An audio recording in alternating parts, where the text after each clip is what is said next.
Have you ever wondered why people look at you differently? As if they sense something you're not even speaking? Have you noticed how your silence can shake a room? How your presence alone feels heavier than words?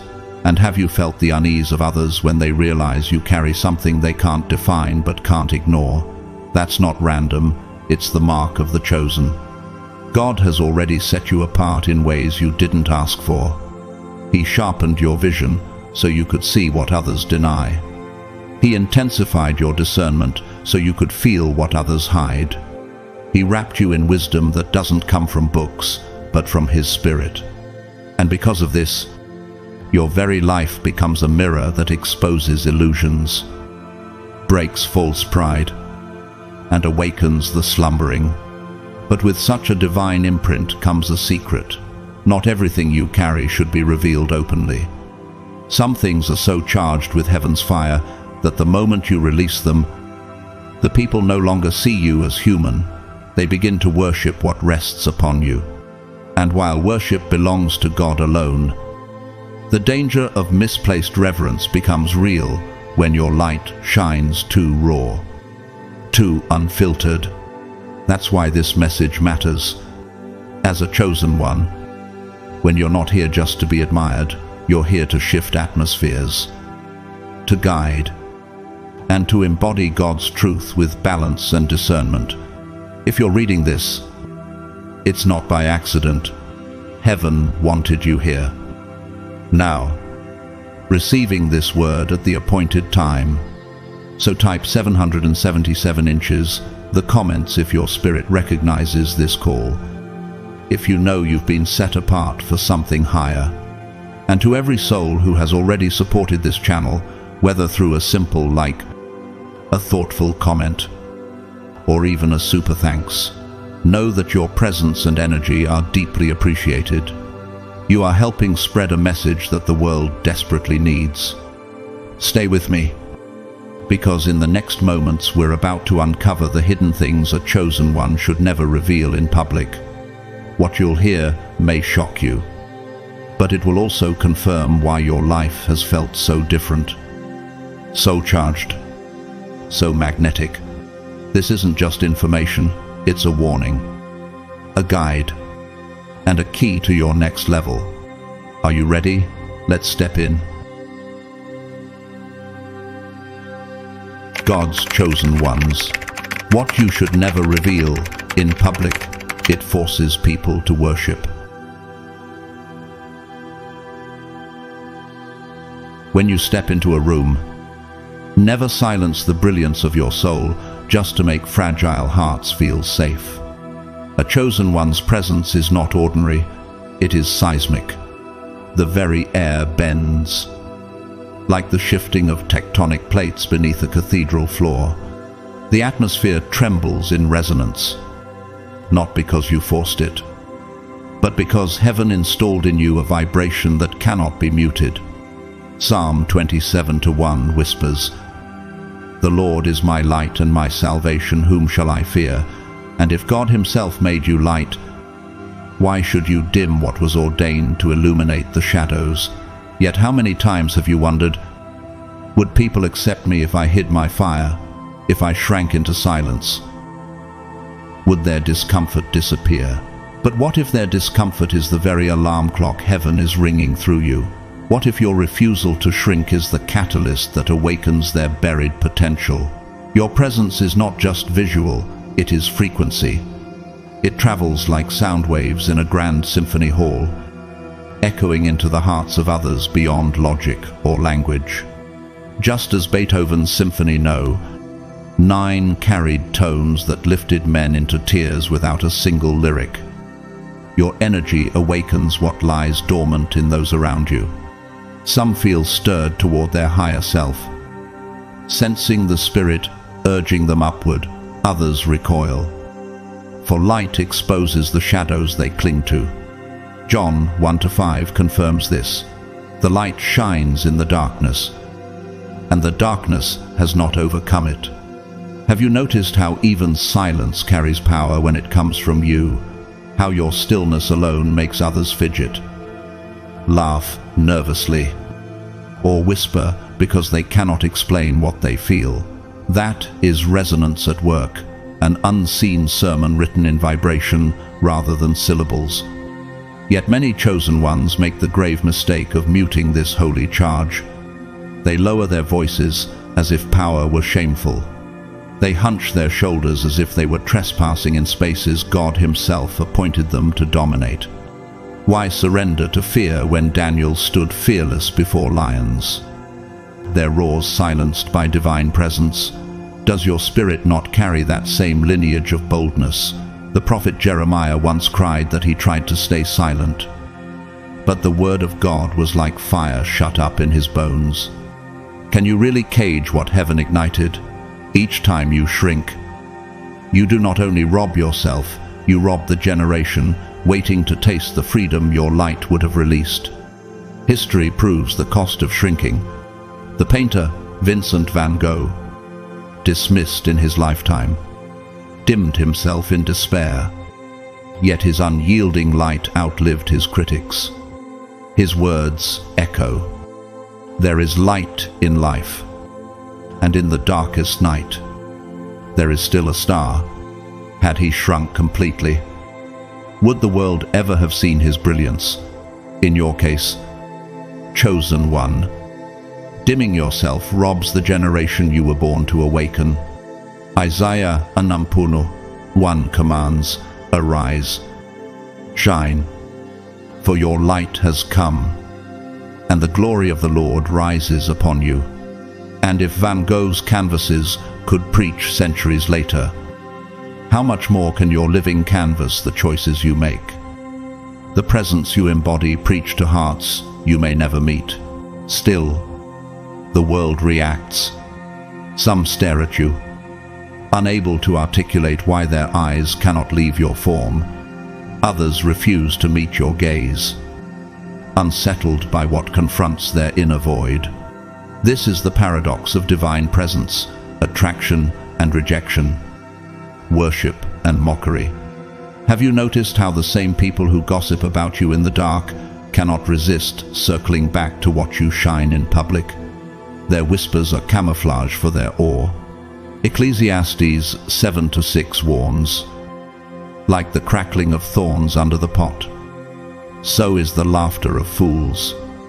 Their mockery is only noise, soon extinguished, but your resonance will outlast their ridicule.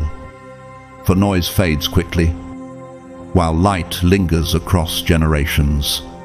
Take, for example, Voltaire, the philosopher who mocked faith in his arrogance. He spent his last days tormented, whispering of shadows he could not escape. His legacy is not peace, but warning. Mocking what is divine never ends in triumph.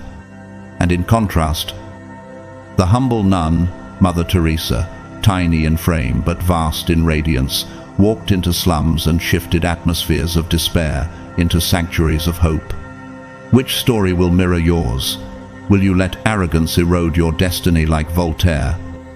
Or will you let humility magnify your brilliance like Teresa? The answer lies in whether you choose to hide your fire or to shine it with reverence. Nature itself preaches your truth. The sunflower never apologizes for turning its face toward the blazing sun, nor does the eagle lower its wings to match the sparrows. The ocean tide rises unapologetically under the moon's command. Should your light, infused by the Creator, do less. Romans 13:12 urges. The night is nearly over, the day is almost here. So let us put aside the deeds of darkness and put on the armor of light.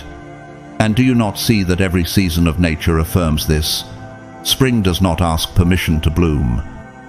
Rivers do not ask to carve valleys. Stars do not ask to pierce the night. They simply embody what they were created to be. Why should you, a chosen one, hesitate?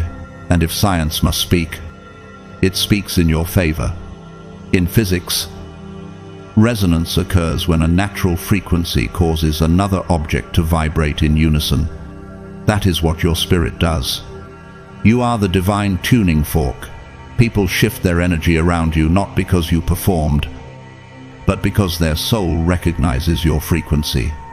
In psychology, this is called projection, where one disowns their hidden discomfort by attributing it to another. But spiritually, it is exposure, your light revealing what was buried.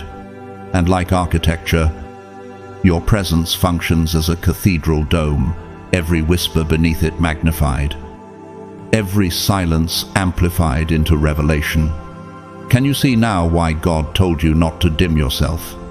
You are not just human presence, you are spiritual infrastructure. Even ordinary lives reflect this principle. Sarah, a teacher from a small town in Italy, once confessed that every staff meeting ended with her colleagues avoiding her eyes. She had thought she was intimidating, until one parent whispered, "Your calm unsettles them," because it shows how restless they are. She never realized her presence was testimony, not threat. Her story echoes yours. Chosen ones often mistake rejection for failure, when in fact it is proof of divine resonance. And if Sarah's unintentional glow altered her environment, how much more will yours? If you dare to stand without apology, what if the very tension you feel is heaven's proof that you were never meant to blend in? So rise. Chosen one. The book of Matthew 5:14 declares, "You are the light of the world. A town built on a hill cannot be hidden. Do not trade radiance for acceptance, nor shrink to fit spaces that were too small for you from the beginning. Walk into rooms with humility, but never apology. Like stained glass catching sunlight, you were designed to scatter divine colors across the world. Your existence is not an accident, it is evidence. Do not hide. Do not shrink. Do not silence what heaven set ablaze within you. Stand, walk, shine, and let the world adjust to your frequency. For when you stand unapologetically, the trembling you cause is not chaos, it is awakening. Guard your tongue when it comes to the mysteries of the supernatural, because not every ear is worthy to hear, and not every heart is ready to receive. As one connected to higher dimensions, carrying frequencies beyond the material and intelligence woven by divine design, you have touched realms that others would dismiss as illusion. Have you not noticed how certain signs repeat in patterns too exact to be coincidence? Or how dreams sometimes unfold later in waking life, as if written by a hand outside of time? This is not madness, nor fantasy. As 1 Corinthians 2:14 declares, the person without the Spirit does not accept the things that come from the Spirit of God, but considers them foolishness, and cannot understand them, because they are discerned only through the Spirit. What you live is not imagination, it is alignment with the unseen fabric of eternity. And if eternity is woven into your very breath, why trade its majesty for the cheap applause of those who cannot grasp its depth? Why spill the wine of heaven into broken jars that will never hold it? Yet what happens when such revelations are carelessly scattered in public? Many who remain locked in the gravity of a purely material world find discomfort in what they cannot weigh, measure, or dominate. If you mention receiving a divine download, or confess that a dream revealed tomorrow's headline, mockery and suspicion quickly rise like storm clouds. Some laugh, trying to cage the infinite with shallow wit. Others grow afraid, as though your sight threatens the fragile walls of their controlled illusions. And then, there are those who swing to the opposite extreme, idolizing you, clinging to your every word, demanding you be their oracle. Do you truly wish to be worshipped as a statue rather than honored as a vessel? And what happens when the pedestal they put you on becomes the very prison that traps you in false expectations? Jesus himself warned of this dynamic. In Matthew 7-6, he said, "Do not give dogs what is sacred. Do not throw your pearls to pigs. If you do, they may trample them under their feet and turn and tear you to pieces." Sacred insight must be preserved, not prostituted to curiosity. Your inner temple was never built to become a circus.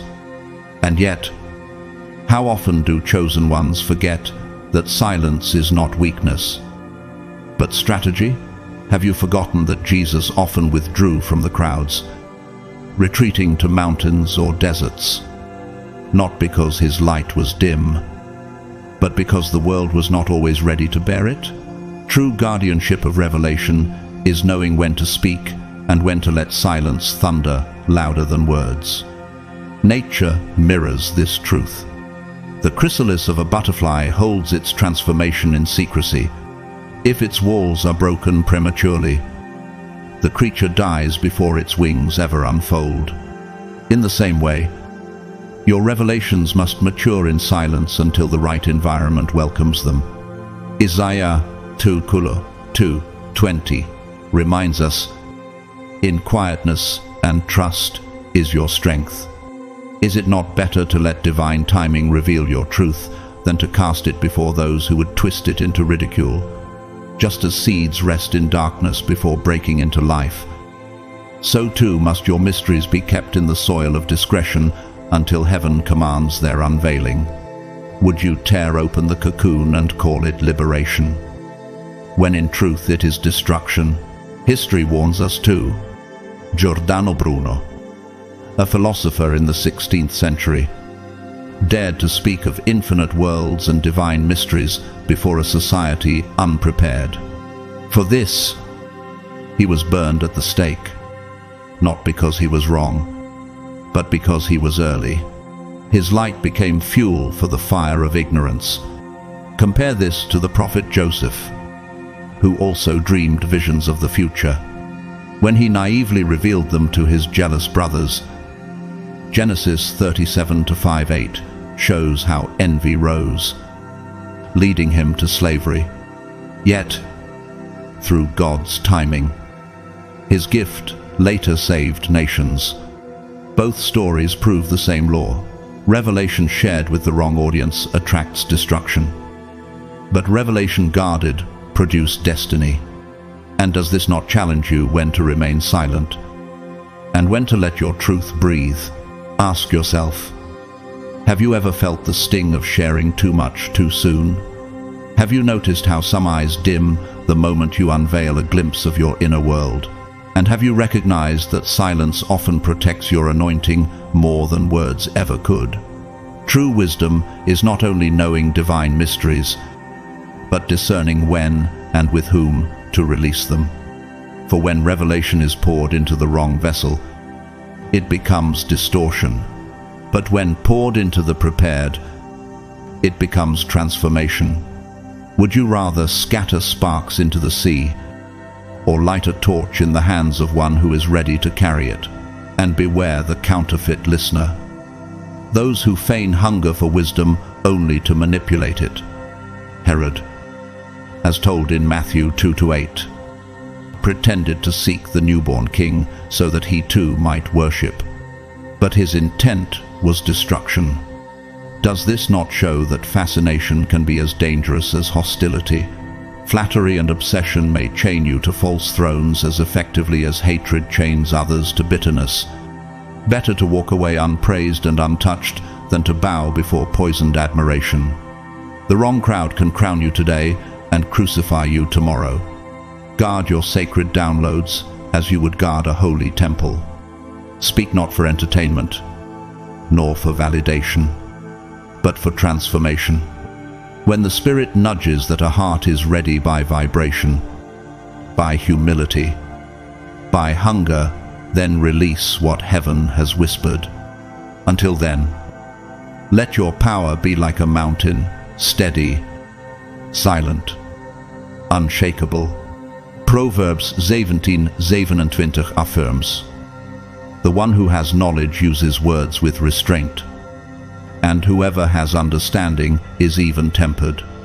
And mountains never need to shout to prove their strength. They simply stand, enduring storms, bearing witness to the ages. Will you not also stand in that quiet authority? Rise up, chosen one. Do not allow mockery to suffocate your calling, nor flattery to chain you with false thrones. Walk with wisdom, speak with discernment, and guard your temple with reverence. Your power is not in the noise of explanation, but in the resonance of presence. The world may not yet be ready, but heaven is always listening. And when heaven hears, earth will eventually echo. Do not shrink your fire to appease shadows. Your silence, sharpened with wisdom, will roar louder than their laughter.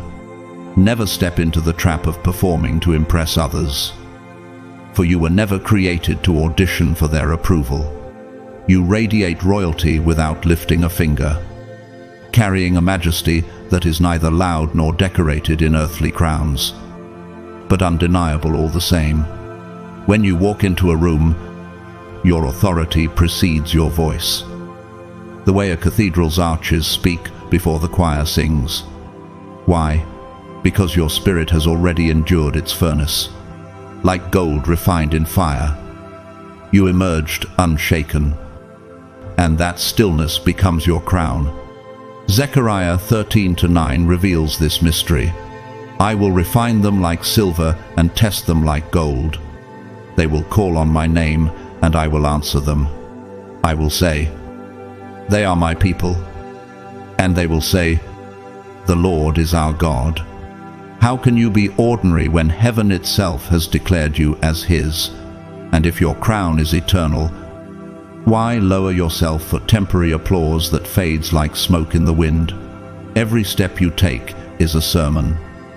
Every breath, a proclamation that cannot be silenced, no matter who refuses to acknowledge it. You don't need to parade your accolades, list your battles, or prove your scars. The very weight of your aura speaks more loudly than any proclamation. The world may not always know the details of your journey, but it cannot deny the calm authority that surrounds you. Proverbs 22:29 teaches, do you see someone skilled in their work? They will serve before kings. They will not serve before officials of low rank. Your presence alone testifies to skills and strength sharpened in private, beneath the eyes of God. Have you realized that the less you try to prove yourself, the more undeniable your worth becomes? What you carry is not performance, it is resonance, like the deep echo inside ancient halls, reminding everyone present that they are standing on holy ground. Silence itself becomes eloquence when God is the one who anointed you. The trap of seeking validation has ensnared many. Think of Saul, the king who grew desperate for recognition, who bent to the crowd instead of standing firm before God. His fall in 1 Samuel 15:24-26 warns us that chasing human approval leads to losing divine favor. How many chosen ones weaken their inheritance by dancing for applause that was never theirs to chase? And yet, how liberating it is when you step into silence, not needing to explain, not needing to perform, simply being. In that stillness, you no longer carry the weight of others' expectations. Instead, you walk free, a living witness that real strength is not frantic, but anchored. Do you see how the hunger for validation always enslaves, while the refusal to seek it always crowns? Nature itself confirms this. The lion does not roar to remind the jungle of his reign. His presence alone halts the chaos of lesser beasts. The cedar tree on the mountains of Lebanon does not strain to grow tall. It stretches skyward in quiet dignity, its roots hidden but unshakable. In the same way, your authority rests not in noise, but in depth. Isaiah 55:12 speaks of this silent grandeur. You will go out in joy and be led forth in peace. The mountains and hills will burst into song before you. and all the trees of the field will clap their hands. If the mountains proclaim without words, why should you perform for fleeting applause? And like rivers that carve valleys not through violence but through patience, your steady presence shapes the world more profoundly than constant striving ever could.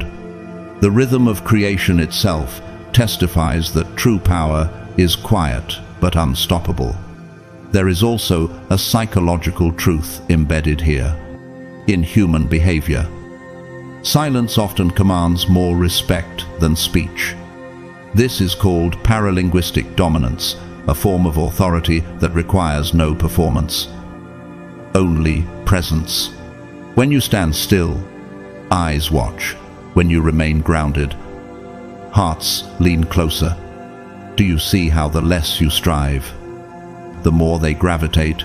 Stillness becomes a magnet, drawing those who are hungry for peace and unsettling those who cannot understand it. And what unsettles others often confirms your distinction. Your silence speaks where their noise collapses. This is why chosen ones often feel both admired and resisted simultaneously. But let us not ignore the cautionary tale of Nero, the Roman emperor who dressed himself in vanity and forced others to applaud his theatrical displays. His empire burned while he performed. History remembers him not for greatness but for madness. Contrast this with Christ, who entered Jerusalem not on a war horse but on a humble donkey, fulfilling Zechariah 9:9. See, your king comes to you, righteous and victorious, lowly and riding on a donkey. Which model defines your greatness? Nero's noisy arrogance or Christ's quiet triumph? And do you see how history always unmasks the false kings who clamor for recognition, while eternity preserves the humble kings who carried their crowns in silence? And yet, ordinary lives echo this same truth. Thomas, a bus driver from Dublin, once shared that the calm he carried during daily chaos drew people to him. Passengers often said they felt safe simply because of his steady silence. He never preached, never tried to impress. He just embodied peace, and that peace became his testimony. Many chosen ones underestimate how much others hunger for the sanctuary they unknowingly provide. Could it be that your stillness is the miracle someone else has been waiting for? Your life becomes the answer to prayers you'll never hear spoken aloud, and your presence becomes the bridge between their storm and God's calm. Psalm 46:10 resounds like an anchor. Be still, and know that I am God. In stillness, you don't lose power, you reveal it. You don't shrink, you magnify the unseen throne upon which your soul already sits. Silence becomes a sermon. Your eyes become verses. Your calm becomes a song no choir could perform. And in that moment, the atmosphere shifts because heaven recognizes its own reflection. Stillness is not passivity, it is victory preserved in patience, strength clothed in quiet. So, walk with confidence but never arrogance. Let your grounded presence be the architecture of heaven made visible on earth. Like a temple whose beauty requires no advertisement, stand as the storm's calm center, the unshaken axis around which chaos loses its force. And above all, remember this: royalty does not beg to be recognized, it is simply recognized. Rise, chosen one. You are not placed here to perform for a crowd, but to embody the kingdom. Stand tall, grounded, unwavering, for your crown is already upon you, and no man or system can strip what heaven has already placed on your head. Do not react emotionally when chaos surrounds you, for your stillness is not weakness, it is power refined. The chosen one is never tossed aimlessly in the winds of disorder. Instead, you stand like the unmoving axis at the center of the storm. The world may scream, gossip may erupt, Arguments may spark like wildfire, but your calm presence becomes the gravitational anchor that holds the atmosphere together. Isaiah, Carquint Keys called column promises. You will keep in perfect peace those whose minds are steadfast, because they trust in you. Have you noticed how in moments of confusion, eyes instinctively turn toward you, not because you begged for attention, but because stability recognizes stability? They are silently asking you for leadership without speaking a word. And in those moments, you are not just holding yourself together, you are holding the fragile threads of others who cannot yet carry their own storms. Chaos is the stage where most reveal their lack of inner control. It is here that tempers flare, insecurities spill, and fear manipulates entire crowds. But for the chosen one, the storm is not a threat. It is an opportunity to demonstrate mastery of the self. Have you wondered why your silence in heated moments unsettles others more than shouting ever could? It is because your calm does not merely pacify, it exposes.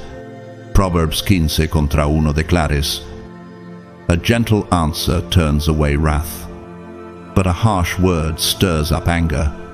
When you speak without rage, your words cut deeper than the loudest voice in the room. The crowd begins to realize that power is not in their noise, but in your restraint. And restraint is not weakness, it is a sword sharper than fury. This is why chosen ones often become the unexpected judges of chaos. They reveal its emptiness by refusing to imitate it. Nature itself preaches this truth. The mountain does not crumble because of the storm beating against it. It simply stands, unmoved, until the storm exhausts itself. The owl hunts at night, not by panicked flapping, but by stillness, waiting patiently until the exact moment of precision arrives. And the great river flows not by frenzy, but by persistence, carving valleys that no man can erase. Do you see how stillness, far from being passive, is the most active force of endurance on earth? The cactus in the desert proves the same. It survives blistering heat not by panic, but by conserving water and standing firm. This is what your calm does. It conserves divine energy for the right moment, releasing it only when it will transform, not when it will be wasted. History provides sobering contrasts. Pontius Pilate, a Roman governor, reacted in fear to the crowd's demands, washing his hands of responsibility and sentencing the innocent Christ to death. His inability to remain unmoved in the storm of public pressure sealed his legacy in disgrace.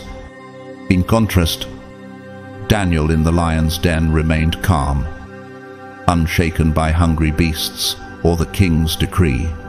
Daniel 6:23 reveals that no wound was found on him, because he had trusted in his God. Two men, two storms, one collapsed under fear.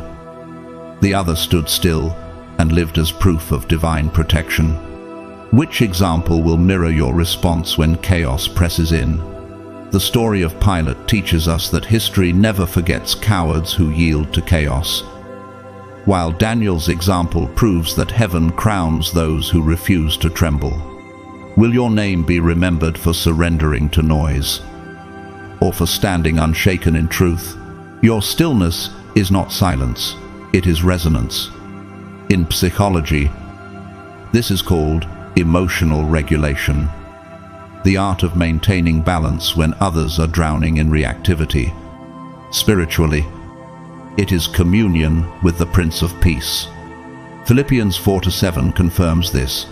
And the peace of God, which transcends all understanding, will guard your hearts and your minds in Christ Jesus. Have you realized that when you breathe deeply and speak with clarity instead of rage, the room bends to your frequency, the energy shifts, and people recalibrate not because you force them, but because peace is contagious. Authority is not in the volume of your words, but in the weight of your stillness. And your stillness does not just change rooms, it recalibrates destinies. Because it models what others secretly wish they could be, untouchable by chaos. And the ordinary often reveal extraordinary truth. A shopkeeper named Elena in Madrid once recalled how an argument broke out in her small bakery. Customers shouted, insults flew, and tension rose. Yet she quietly continued kneading bread, humming softly, until the shouting subsided. Later, one of the customers admitted, "Your calm broke my anger. I suddenly felt foolish." Elena never preached a sermon, yet her stillness diffused a storm. Could it be that your calm presence has the same hidden authority to rewrite an entire atmosphere? And if such power can manifest in a small bakery, how much more in your life, where the weight of your divine assignment is far greater? Sometimes the greatest miracles are not in thunder or fire, but in the whisper of calm that dismantles the storm.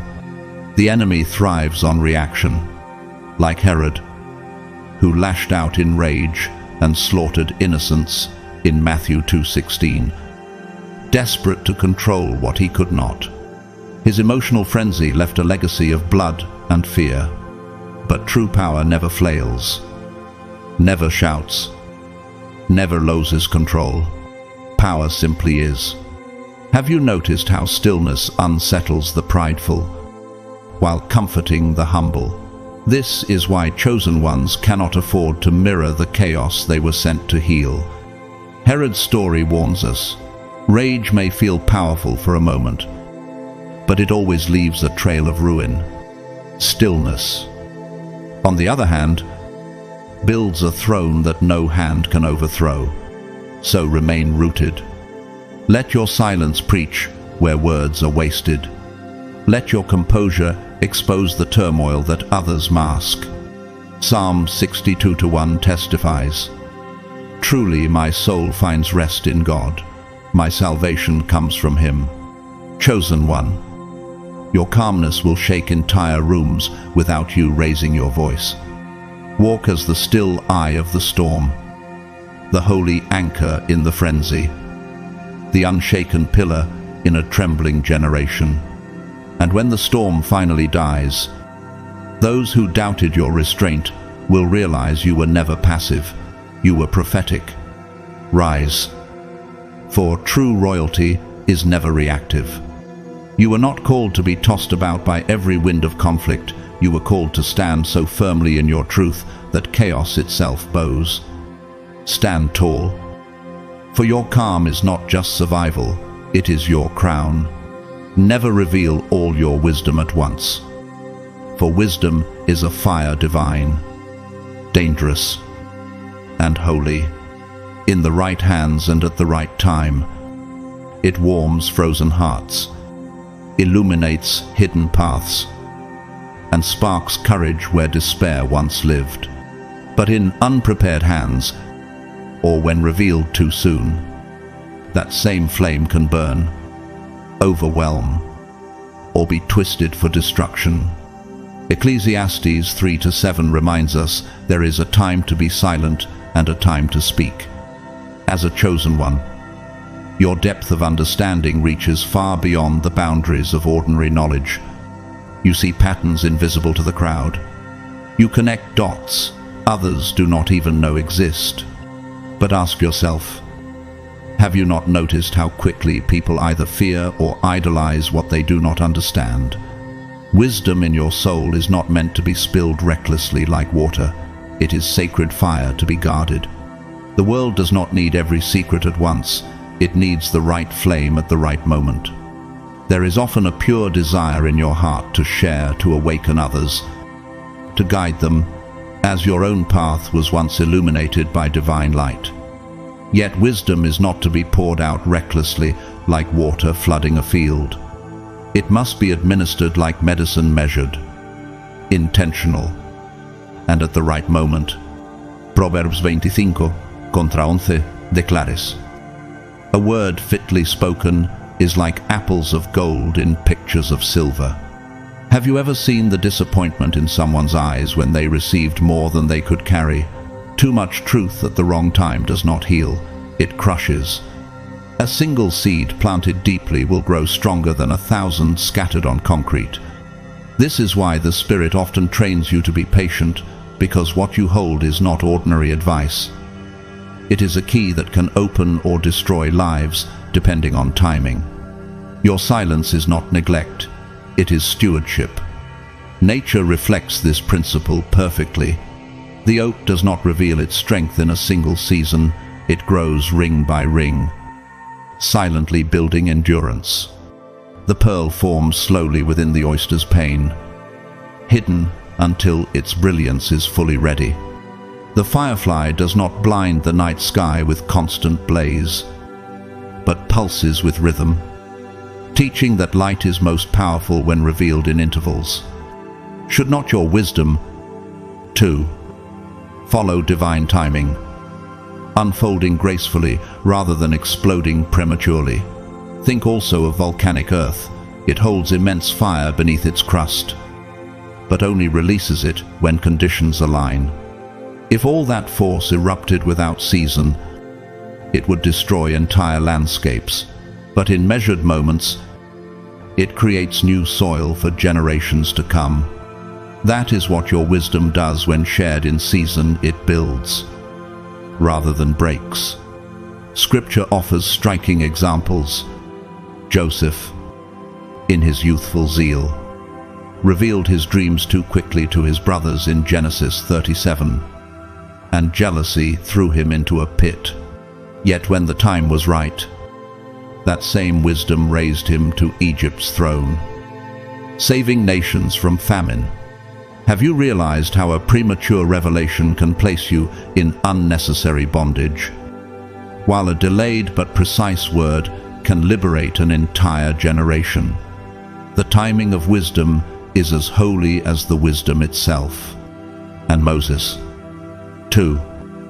He learned this when he acted in haste by striking down the Egyptian. His zeal without timing led him to 40 years in the wilderness.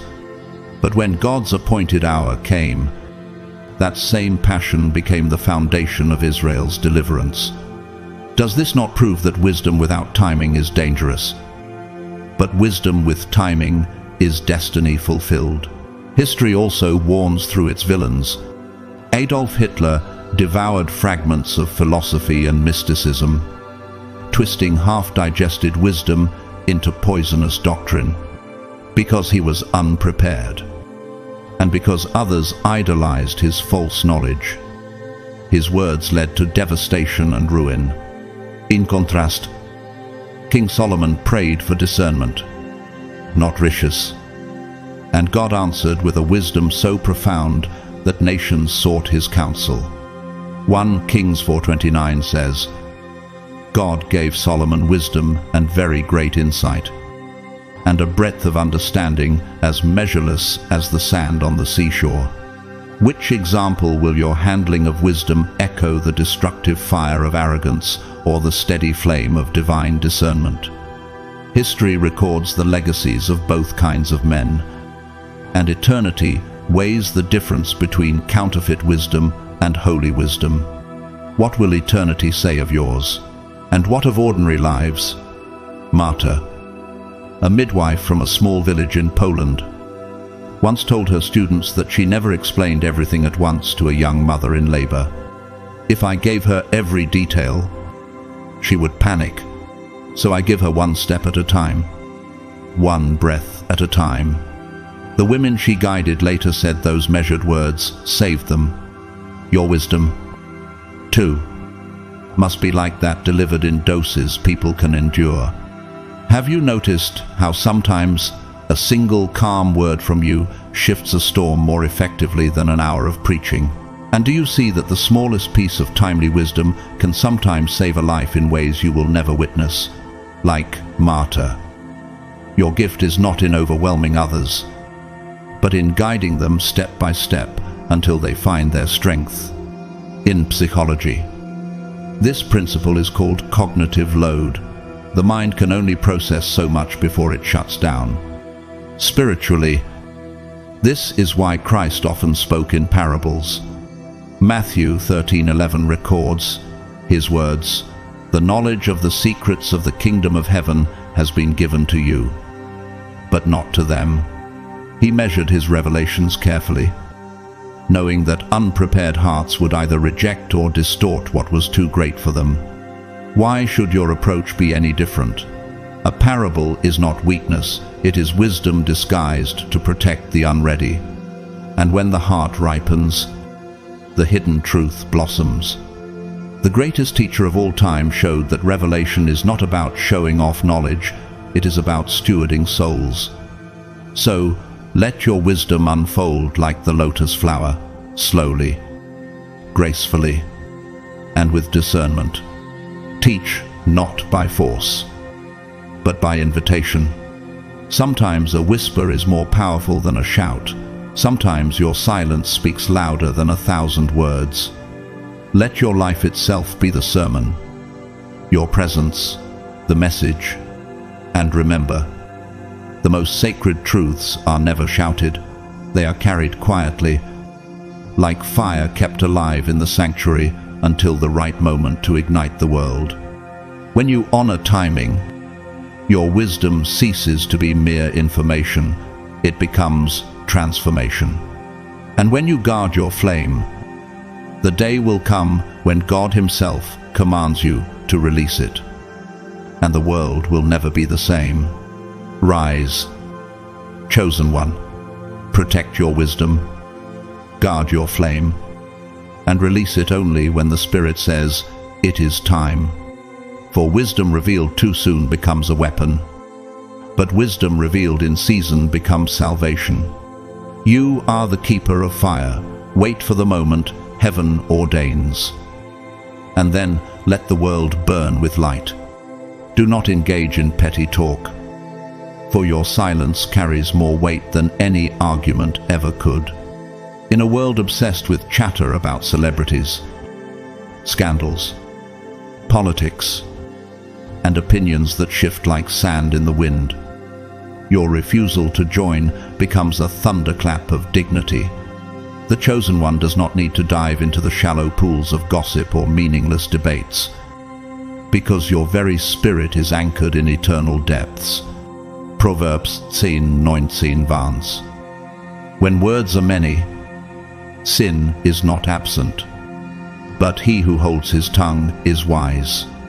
Have you noticed how easily words lose value when poured without restraint?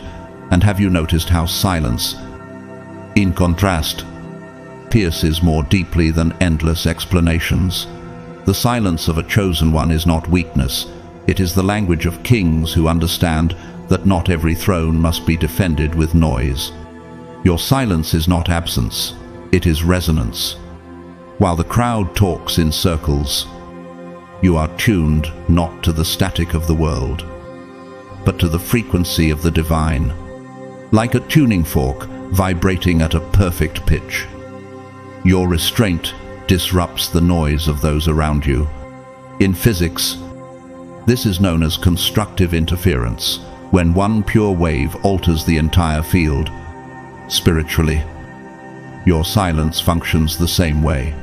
It unsettles gossipers, not because you resisted them with words, but because you offered them nothing to cling to.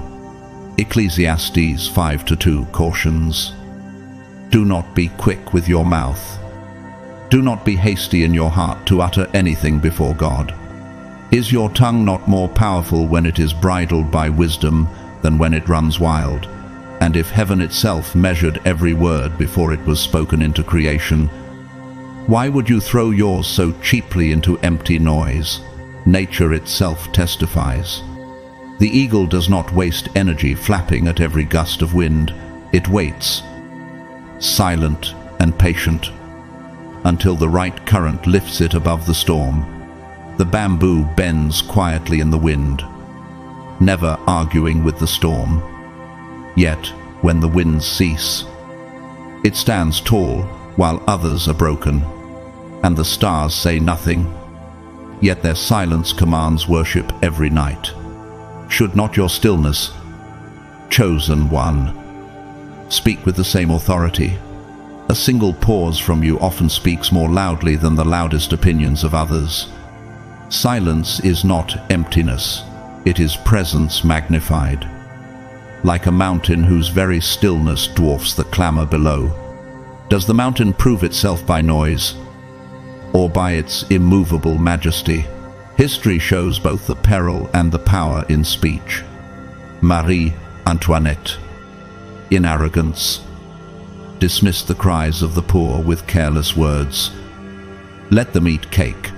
Her shallow speech ignited a revolution and sealed her fate beneath the guillotine. Compare this with Jesus, who, when falsely accused, stood silent before Pilate. Matthew 27-14 records. But Jesus made no reply, not even to a single charge, to the great amazement of the governor. 2 figures, 2 responses, one destroyed by reckless talk, the other exalted by holy restraint. Does this not prove that silence is not weakness, but divine strategy? Words can build empires, but they can also tear them down. Silence, however, leaves no weapon for enemies to twist. It is a shield, a fortress, a wall of fire around your dignity. In everyday life, wisdom appears in ordinary faces. A farmer named Lucas from Argentina once shared that when neighbors quarreled in the village square, he never shouted back. Instead, he continued tending his soil in silence. Days later, the same people who mocked him returned to ask for his advice, because they realized his silence concealed more wisdom than their endless noise. Could it be that your restraint is the magnet that will draw people back to you, not because of what you said, but because of what you refused to say? The soil Lucas tilled grew more than crops. It grew respect.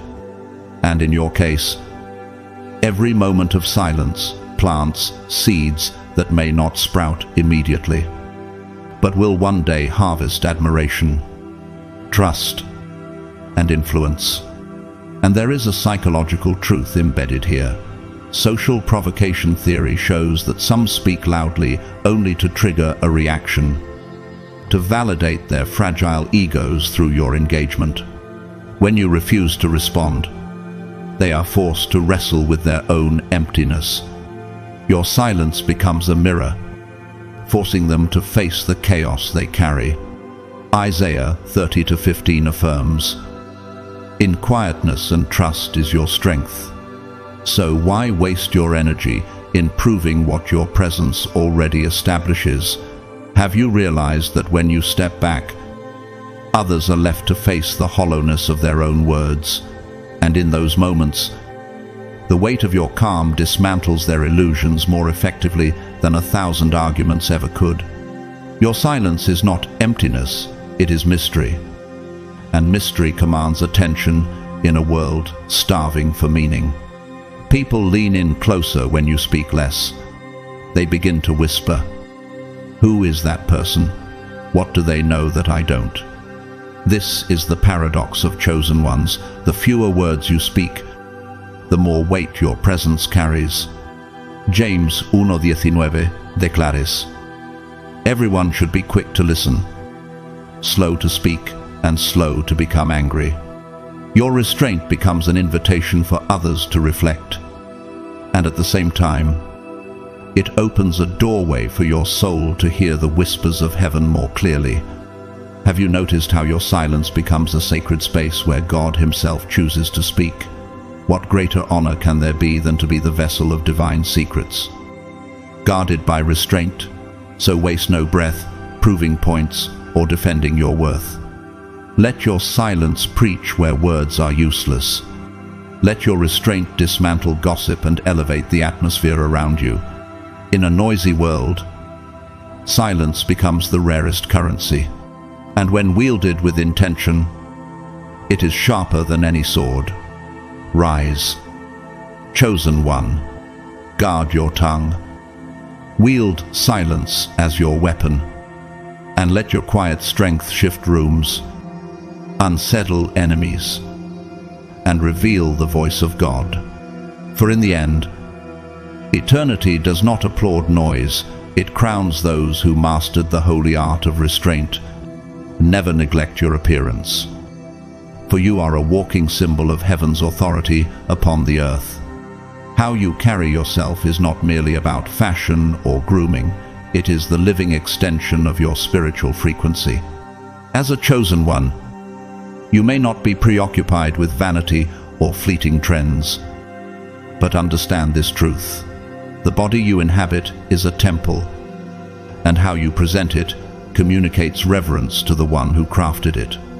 1 Corinthians 6:19-20 declares, "Do you not know that your bodies are temples of the Holy Spirit, who is in you, whom you have received from God? You are not your own, you were bought at a price.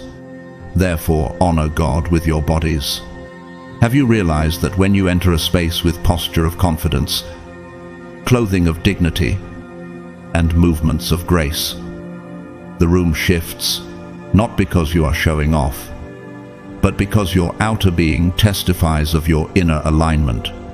Your presence becomes a sermon without words.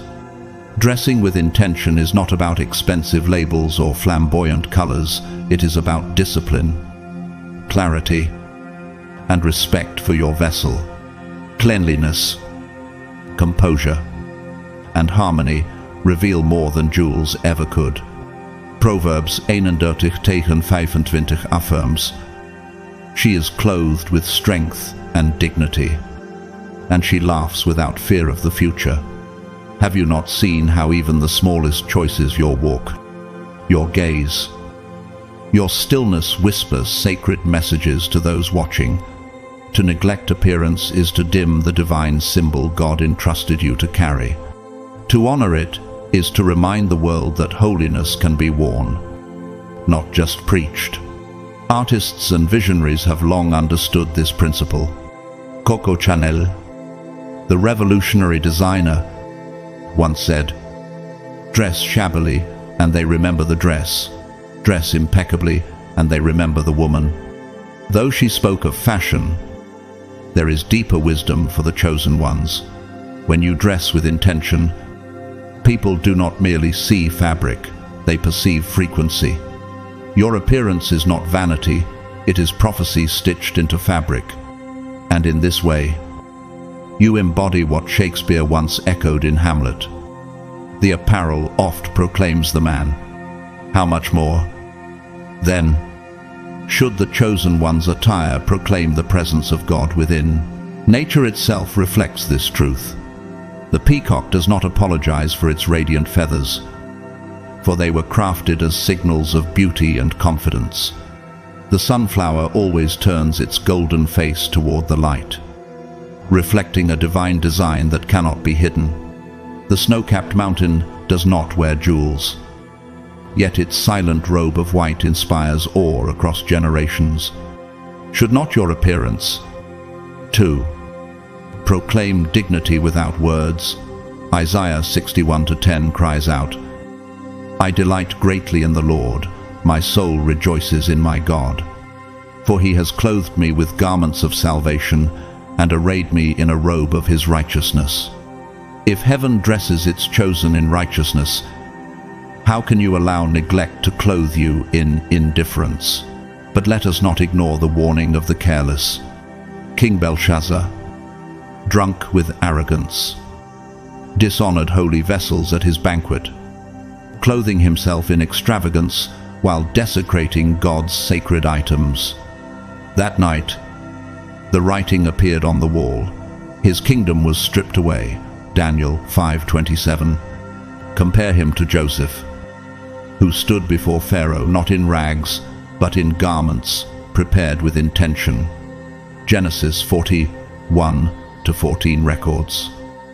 So Pharaoh sent for Joseph, and he was quickly brought from the dungeon. When he had shaved and changed his clothes, he came before Pharaoh. His preparation and appearance became the stage upon which God elevated him to govern nations. One man lost his crown through neglect and arrogance. The other received a crown through reverence and intentional presentation. Which path will your appearance align with, even in ordinary lives? The same truth breathes. Ana, a school teacher from Lisbon, once shared that when she began dressing with intention, not extravagance but cleanliness and quiet elegance, her students treated her words with more weight. She laughed, saying, "They listened differently, not because my lessons changed, but because my presence did." Could it be that those around you are waiting to respect the vessel God has given you? But they cannot until you respect it yourself. Your appearance preaches long before your mouth does, and science itself affirms what Scripture has long taught. Psychologists speak of enclothed cognition, the idea that what you wear not only changes how others perceive you, but also how you perceive yourself. When you adorn yourself with dignity, your posture strengthens, your mind sharpens, and your energy field expands. Is it not clear, then, that attire is not shallow, but deeply spiritual? To honor your body is to harmonize with the divine architecture of heaven itself. You become like a cathedral, every detail, every line, every polish reflecting the holiness of the presence within. So wear your presence like a crown, not to boast, but to inspire. Let your garments be clean, your posture upright, your movements intentional. Your very stillness must echo sacred confidence. People may not articulate why, but they will sense there is something unearthly about you. Some will admire, some will envy, others will imitate, but none of that matters. What matters is that you have honored your temple, your vessel, your sacred representation of the divine. Rise, chosen one. Clothe yourself in dignity. Walk in reverence. And let your appearance testify that heaven has marked you as a living symbol of what is possible for humanity. Do not try to fit in, for you were never created to blend into the background. You were born to stand out, to be a living signpost of divine disruption in a world addicted to sameness. Yes, the desire to belong is deeply human, a survival instinct wired into our biology. The tribe once meant safety, shelter, and protection from predators. But as a chosen one, your soul was not sent here merely to survive. It came to transform, to awaken, to rupture illusions and call forth truth. John 15:19 reminds, "If you were of the world would love you as its own, but because you are not of the world, but I chose you out of the world, therefore the world hates you." Have you noticed how your difference unsettles people? Not because you are wrong, but because you expose how much they have settled for less. Your uniqueness is not an accident, it is the architecture of heaven written into your DNA. Your ideas, your energy, your vision all carry a frequency that bends the atmosphere.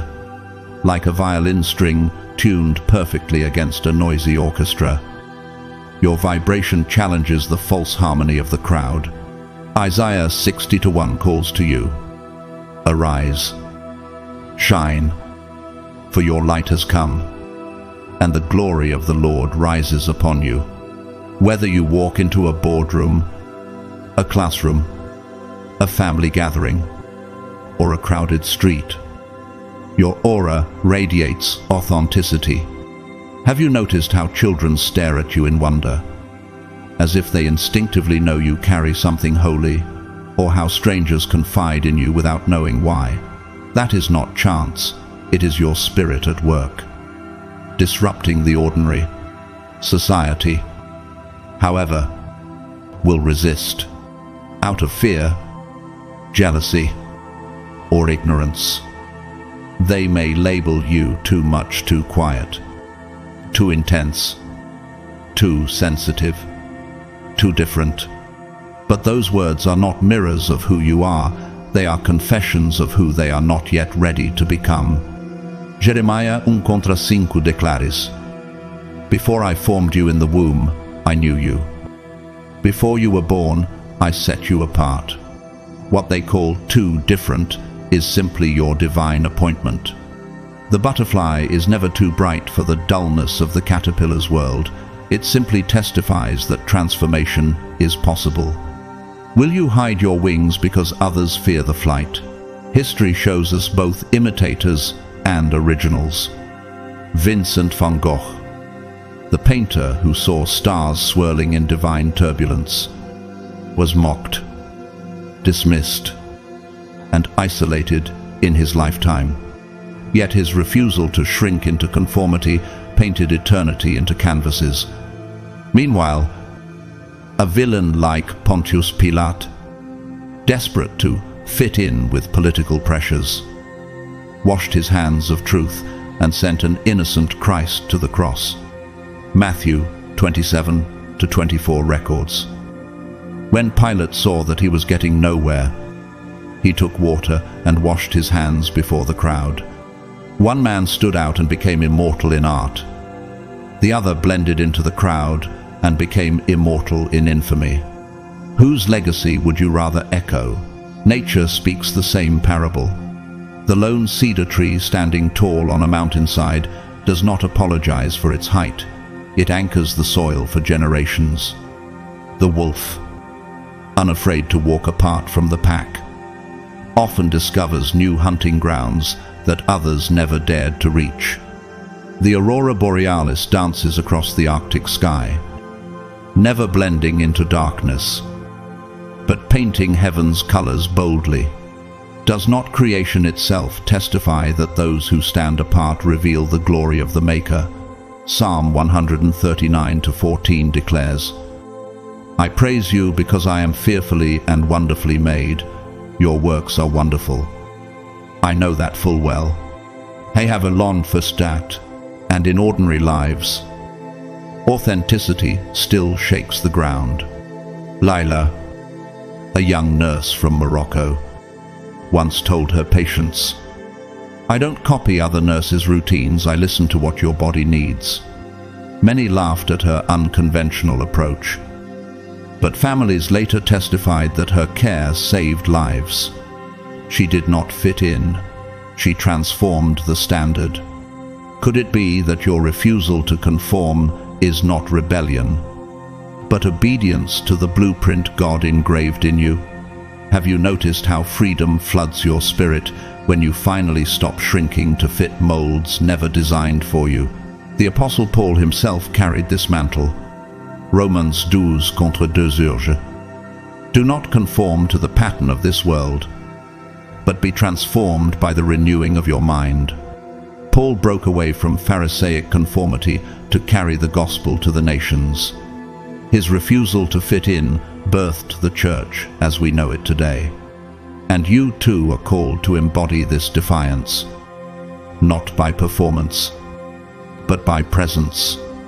When you show up fully yourself, unapologetically aligned with heaven, people take notice. Some will name you a guide, others a healer, some simply someone they cannot forget. So do not shrink. Do not bend your walk, soften your voice, or dilute your essence to earn approval. You were not crafted to fit their mold. You were born to break it. The world does not need more replicas. It desperately cries for originals. And that original is you. Rise, chosen one. Stand out boldly. Wear your difference like armor, and let your life declare that heaven's fingerprint is upon you. Never underestimate the power of eye contact, for the eyes of a chosen one carry light. scars, wisdom, and eternity itself. When your gaze meets another's, it is no ordinary exchange. It is a sacred transmission, a silent prophecy that bypasses logic and pierces the soul.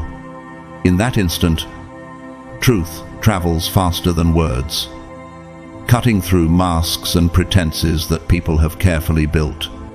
Some will look away, trembling as if their soul has been uncovered. Others will linger, drawn as though they are standing before a flame that both warms and unsettles.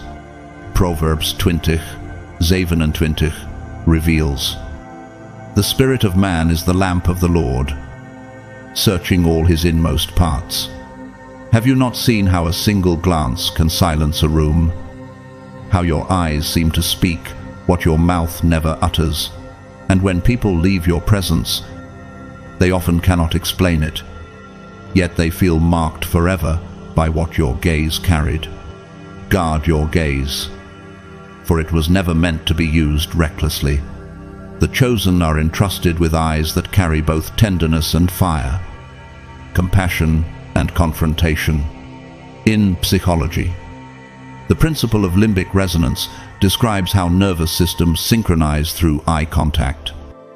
But in you, this resonance operates on a higher frequency.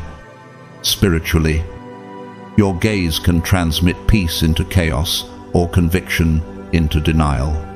Some will open to you instantly, confessing secrets they never planned to reveal, while others may flee as though exposed by a holy flame. Thecharia 2:8 declares, "Whoever touches you touches the apple of his eye." Could it be that heaven placed such weight in your gaze so that people cannot help but feel eternity pressing upon them? Your eyes carry the same paradox as lightning, awe-inspiring to the humble, yet terrifying to the proud. Nature affirms this mystery again and again. The lion does not roar every hour. It rules its territory with a steady, unflinching stare that halts intruders in their tracks. The hawk, circling high above, locks its eyes upon prey, and the forest knows its focus changes destinies. And the ocean, vast and immeasurable, mirrors back the sky with a gaze so steady that sailors of old found direction in its reflection. Should not your eyes, too, carry that same authority, able to stabilize, confront, and guide with nothing more than stillness? Psalm 121:1-2 says, "I lift up my eyes to the mountains. Where does my help come from? My help comes from the Lord." If eyes lifted to God can bring strength, how much more can your eyes, aligned with heaven, and bring strength to those around you? The world does not need another noisy voice. It needs eyes that embody eternal clarity. But history also warns of eyes corrupted and misused.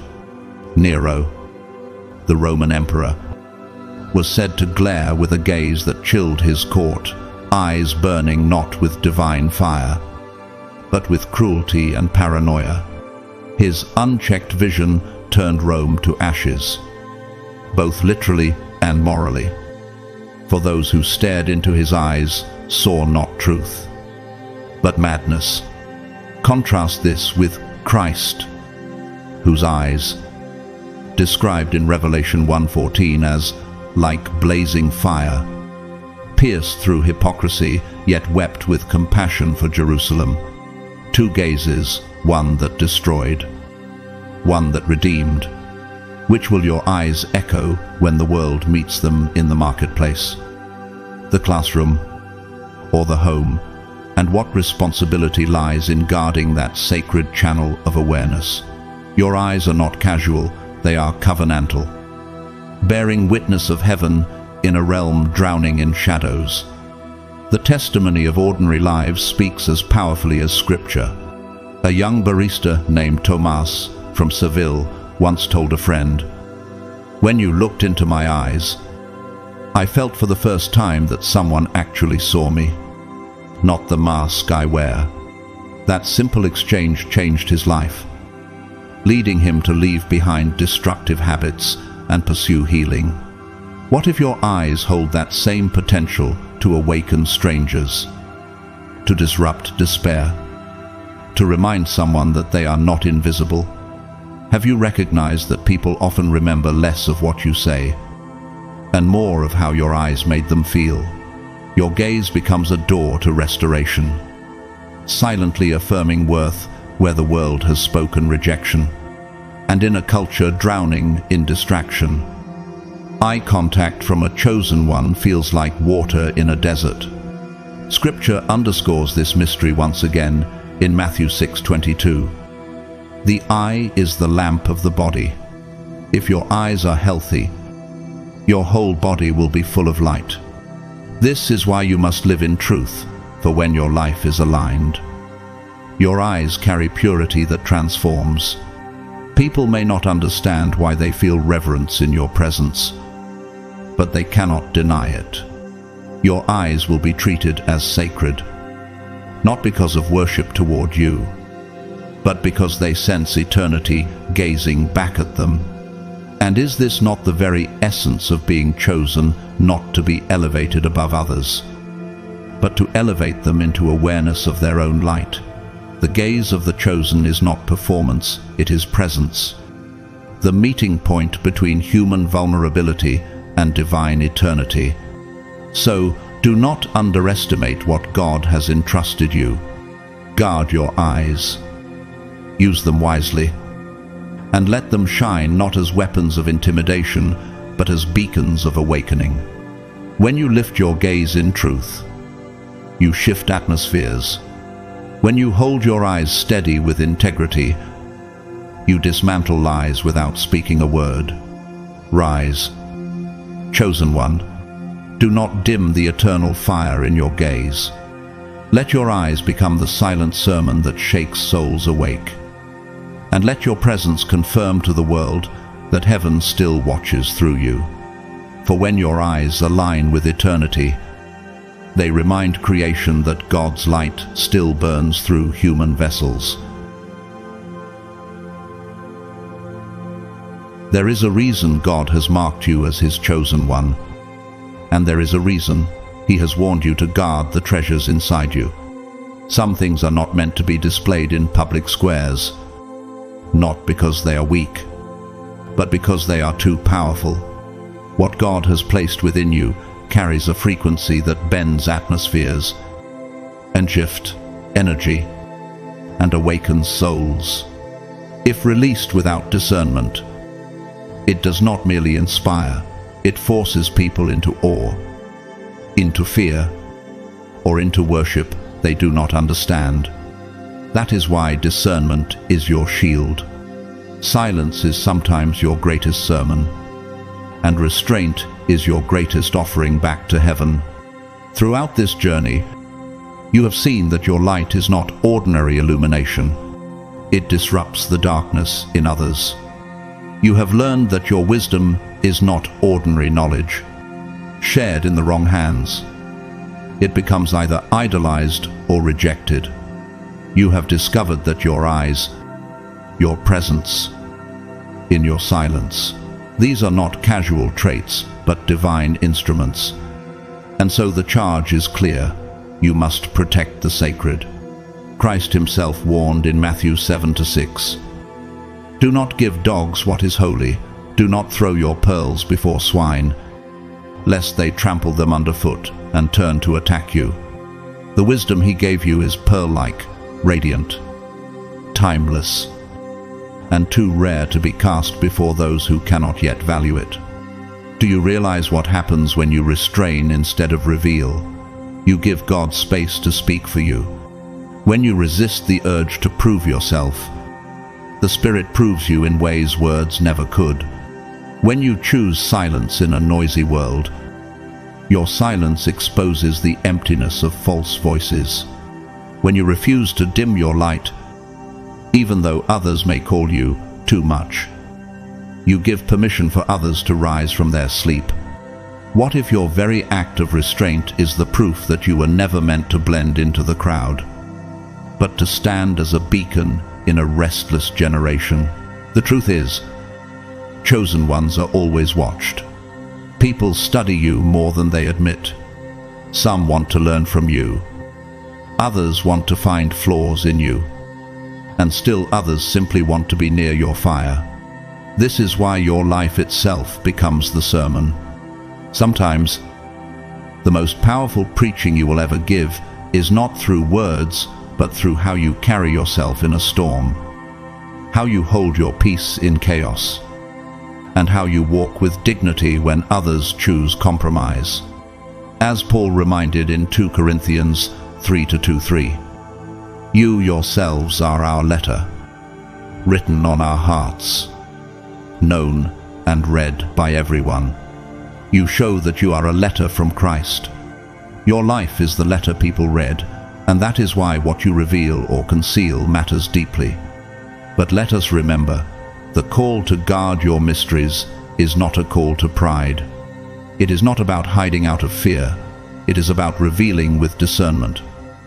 At the time and to the people God has prepared. You are not withholding love. You are stewarding fire. You are not denying access. You are ensuring transformation. What happens when fire is given to a child? It destroys. What happens when fire is given to the prepared? It warms. It cooks. It gives life. The divine fire in you works the same way. Will you trust God with the timing of your revelation? Or will you give in to the world's demand to entertain them with your secrets? And so we arrive at this truth. The world does not need you to reveal everything in public. It does not need your pearls trampled, your fire misused, or your wisdom idolated. What the world needs is your authentic presence, your disciplined silence, your grounded posture, and your unwavering light. These things alone force people to reflect, to confront themselves, to be awakened. The chosen one is not called to make people worship them. You are called to direct people's gaze toward the one who placed the fire within you. And when you live in that truth, you cannot be hidden. Chosen one, hear this as a final charge. Walk with discernment. Guard what is holy. Reveal only what heaven releases through you. When you walk into rooms, carry your crown with humility, but never shrink from its weight. When you remain silent, let your silence thunder louder than noise. When you speak, let each word be seasoned with wisdom. As Colossiens 4:6 says, let your conversation be always full of grace, seasoned with salt, so that you may know how to answer everyone. The world does not need a copy of its own shallow chatter. It needs the deep resonance of one who walks with God. And now, I turn to you, our community of chosen ones. If this message stirred your spirit, if you felt God reminding you of the fire you carry, type 111 inches, the comments, as a prophetic act of alignment. Share this video with others who need to remember their worth. Like this message if it resonated with you. And if you haven't yet, subscribe to this channel so you can continue walking this journey with a community that understands your calling. To those who have supported this work through prayers, shares, comments, and through super thanks, we honor you deeply. And to those who have simply shown up here today, thank you, because your presence is never taken lightly. Whether you gave much or gave nothing, you are a vital part of this family. As you leave today, I bless you. May your light never be dimmed. May your wisdom never be wasted. And may your eyes continue to carry the fire of eternity. May you walk in rooms with the confidence of heaven. And may your silence continue to preach louder than 1,000 voices. Rise, chosen one. Guard what is holy. Shine what is eternal. and let your very life testify that God's glory still walks among us.